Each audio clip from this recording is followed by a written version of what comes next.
Olá, queridos amigos do nosso querido canal, @canal Varal. Meu muito obrigado por você estar conosco. Hoje nós vamos falar de um fato que marcou a humanidade. Tudo ali começou quando Jesus foi traído. Nós vamos falar da traição de Judas.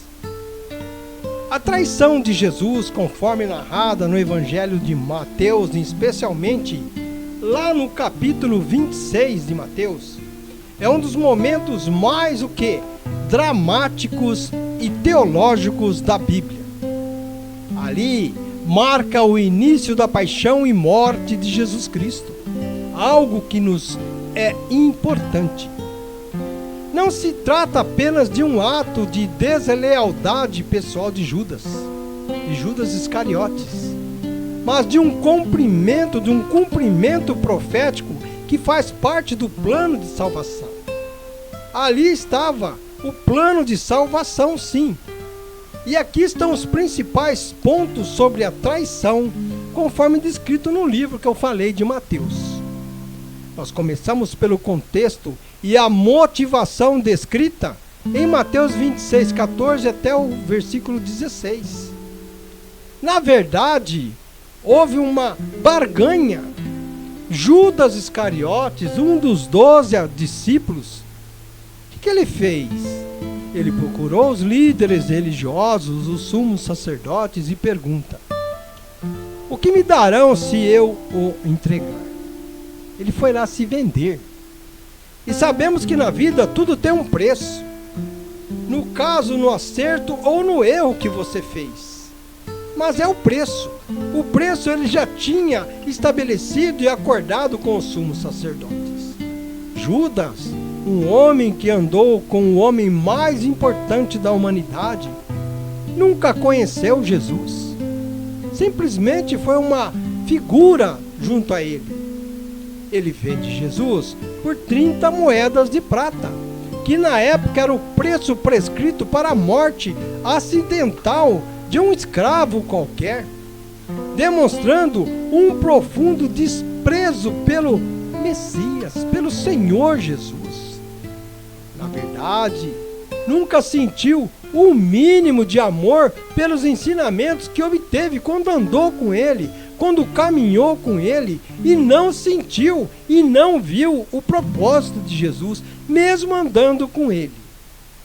Mas o que aconteceu com Judas? Qual foi a motivação do seu amor por Jesus? Será que ele tinha um preço? Qual foi a sua motivação? A Bíblia sugere que a ganância, a influência de Satanás levaram Judas a cometer este ato. Vamos lembrar que tudo foi profetizado na última ceia. Ali teve o prenúncio de tudo, conforme está escrito lá em Mateus 26, do versos 20 ao 25. Durante aquela ceia, aquela refeição, Jesus declara que um deles o trairia, causando grande tristeza e dúvida entre os apóstolos, que perguntam: serei eu, Senhor? Todos se perguntaram quem deles seria. Todos. Mas teve uma identificação de Judas no meio da refeição. Uma identificação diferente. Sabe por quê? Jesus diz que aquele que põe a mão no prato, com ele o trairá. E quem foi este que colocou a mão no prato? Foi ele, Judas. Mas vamos visualizar o que aconteceu. A resposta de Jesus foi muito clara. A frase, tu o dizes? Sim, quando Judas, de forma dissimulada, pergunta se é ele. E Jesus respondeu o quê? Tu o dizes. Ou, você mesmo está dizendo. A sua boca confirmou a identidade do traidor. Ele mesmo se identificou sobre aquela causa.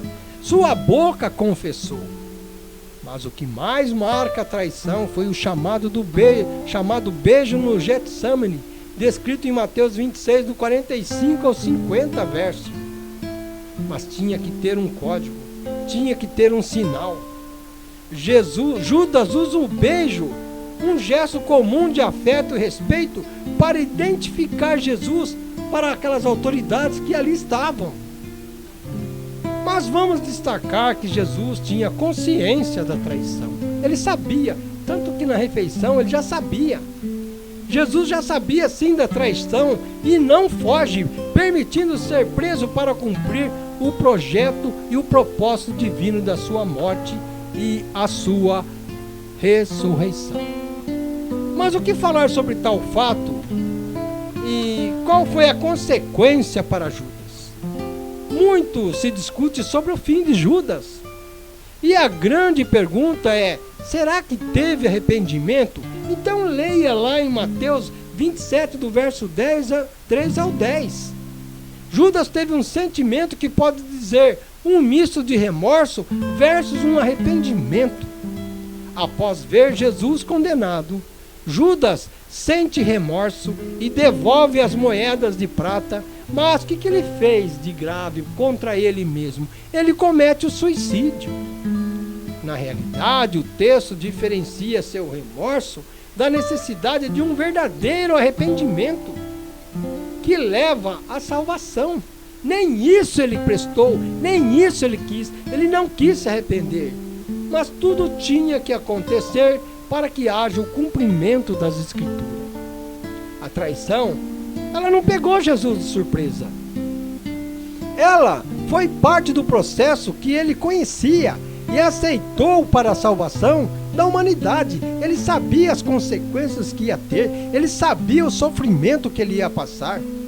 Jesus em nenhum momento se acovardou, sabia da responsabilidade, sabia o que estava por vir, sabia as consequências que seu corpo físico iria passar. O Verbo se fez carne, simples. Olhando para uma visão mais realista, vemos a fragilidade humana. Judas representa a traição de alguém próximo, de alguém que conviveu com Jesus, mostrando que a proximidade física com o sagrado, o que acontece? Não garantiu lealdade em seu coração, mas estava mais preocupado com a ganância. Ali prevaleceu o interesse financeiro sobre a obra espiritual. Isso nos traz um alerta. A história serve como quê? Como um alerta para não valorizar bens materiais, tal como o dinheiro. Já no caso de Judas, acima de Jesus, acima dos valores espirituais. Ele se vendeu, ele teve um preço. A traição escrita lá em Mateus é, portanto, a mistura da fragilidade humana representada por Judas, com o cumprimento do plano de Deus, através de Jesus. Mas vamos ser realistas, tinha que acontecer. Alguém faria aquilo que já estava descrito, pois se assim aconteceu, hoje você tem a liberdade de salvação, da salvação ou a condenação, é você que decide. Portanto, o preço, o valor, nem sempre está à frente dos bens, não está à frente dos bens espirituais. Quando o homem passa a pensar apenas nos bens e valores que ele vai ter como objetivo próprio, diante da sua ganância, ele tem um preço, e isso nós chamamos de mau caráter. Judas andou com Jesus, viu os milagres, viu tanta coisa com Jesus, seguiu Jesus, andou com Jesus, e assim mesmo ele se vendeu por um preço insignificante. Tanto que teve arrependimento, tanto que teve sofrimento e dor pelo que ele causou. Então, amigos, nós devemos valorizar sempre que Jesus ele veio para nos libertar, para nos salvar. Aquilo ali foi um ato necessário para a sua salvação, para a minha salvação, para a nossa salvação. E assim eu termino agradecendo a todos vocês com a bênção do Senhor e dizendo, esperando que você tenha mais um momento de reflexão espiritual em sua vida. Muito obrigado, curte, compartilhe, inscreva-se no nosso canal, dê um like lá, um positivo para nós, E eu agradeço em nome do Senhor Jesus.